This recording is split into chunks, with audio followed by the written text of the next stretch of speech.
In this video, I'm going to go over the assignment for module number 2. Hopefully this will be helpful to you. I also have these instructions written in this section on the Blackboard site, as well as a downloadable Word document in case you want it in that format. But let me just go through the assignment and help you out so that all your questions can be answered. So first of all, let's put this assignment in context. Remember, there are 4 components to addressing the course problem, and we've already begun. We've looked at focus group number 1. That's the first piece that we've addressed so far. The next piece we're going to look at is the cross-group team assignment, and in this cross-group team assignment, we're going to follow along with what we did in the first module, which is looking at brain-based strategies to meet the needs of special populations.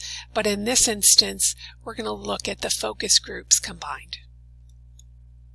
So just like the other assignment, this is a group assignment. It has an individual component and a group component. And for the group component, one of the things you need to do is you need to develop a group contract, just like you did in the first place. And that's also uploaded to the discussion forum before you begin your work. So let's take a look at the individual component of this assignment. So this is an individual analysis, and in this individual analysis, what you're going to be doing is you're going to be taking the information from each group member that you have, and you're going to look at it and basically do some analysis of that. So what you'll do is you'll view the presentations of other groups. They're all housed in VoiceThread, so you can go to VoiceThread, you can open each of those, and you should view each one of those. The next thing that you'll do is you'll create some kind of graphic, and this is up to you. You can be as creative as you would like. Some people are more analytical and like to do a chart. Other people are more visual and like to do concept mapping with different colors. Whatever way you would like to approach this task is fine.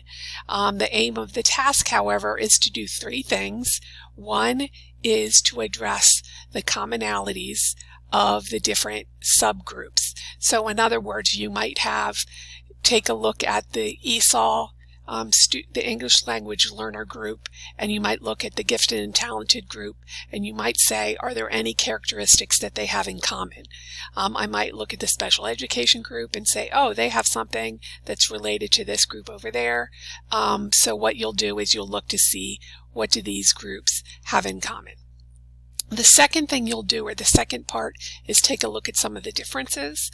And in this case, you'll identify, obviously, the differences between the different groups. The third part that you'll do on your drawing, your concept map, or your chart is you'll infuse some of the new strategies based upon the readings of this particular module. So you have additional chapters in your text and additional articles that you've read that provide some new possibilities for articles, and you'll include some of those strategies on your concept map or your chart or your graphic. And then what you'll do is you'll upload that graphic to your Word online document for your group, just like you did last time. If you want to make links to documents that are housed outside of that Word document, that's fine. You can insert the link there.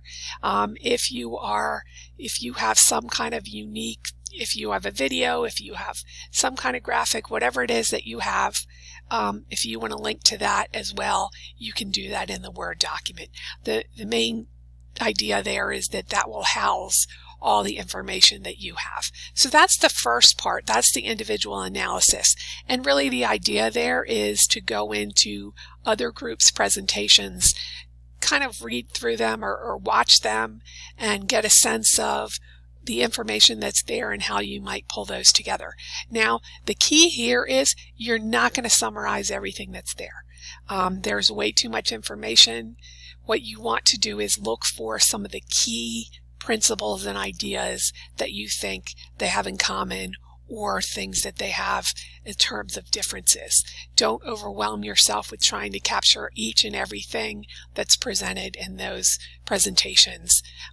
Really refine it and hone in on those things that you think are most valuable and most important. The second part of this assignment, just like the last, is a group component. And in this instance, what you're going to do is you're going to develop an integrated presentation that the intent is to share with other cross-group teams. And the idea here is to minimize duplication of ideas and prioritize and streamline the content from the individual focus. So what you'll be doing at this point in time is taking all those focus group presentations, taking a look at them, kind of prioritizing as a group what you think is most valuable, what you think is not as critical, and you'll pull those together in a whole group presentation. And this, again, like you did last time, you'll use whatever collaboration tool you like to develop the presentation together. So let's go through the characteristics or the qualities of those presentations. So first of all, you may use resources that were developed in the focus group presentations. So if there are particular slides or information from slides that are valuable to you in your compilation, that's fine. You do not have to redo something if it exists in a form that you think is beneficial or valuable. So that's important for you to know. It's not going to be plagiarism in this instance. I want you to be able to use whatever resources you think would be valuable here. So the key is you don't want to just download presentation after presentation or slide after slide without any additions or revisions to it. So there needs to be some new content in that rather than just a compilation of prior slides. So in this particular presentation, it's going to be slightly different than the last one. In the last one, you organized around student needs. You started with the needs, you moved to the strategies, and then you provided the rationale. In this one, I'd like you to organize your presentation around the brain-based strategies. So what that might mean is you pick some key strategies that you think are valuable, that would be beneficial to multiple groups. Then you'll move from those strategies to talk about which student needs are being met by those strategies. And then, just like last time, you'll provide a rationale as to why those strategies are good at meeting those particular student needs. So the structure's a little bit different. Again, you're focused in on the brain-based teaching strategies as the core of what it is that you're doing. So once you create those strategies, you'll make a connection to the learner needs and you'll have a rationale for your idea. So those are the three parts, similar to last time, but the order, the sequence, or the structure overall is a little bit different. And then you'll develop a shared PowerPoint. Just like Module 1, there is a link to a shared PowerPoint.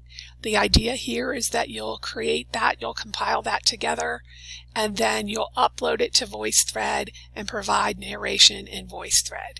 And this is important because in the next module, one of the things you'll do is you'll kind of interact with VoiceThread and some of the features that are in VoiceThread. So that's basically it.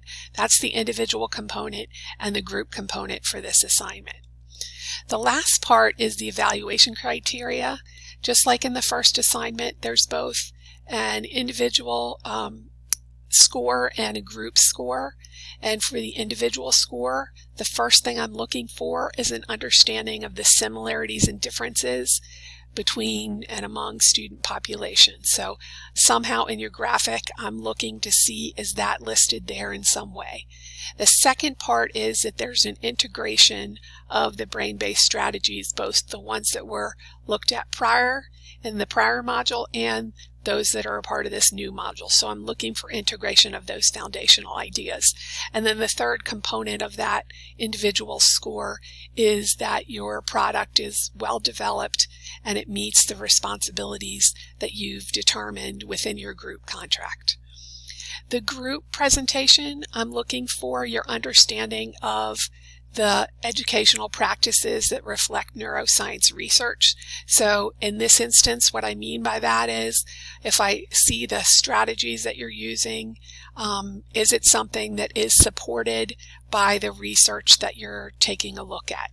The second part is why particular brain-based strategies are appropriate for certain students. So that's really a rationale part that you would be able to explain to me why those strategies are appropriate for learner needs. So that's what I'm looking for in that final product. And then the final part is that there's a score for the organization and the presentation of ideas. So that's 12 points for each section. That's a total of 24 points. And that's basically it.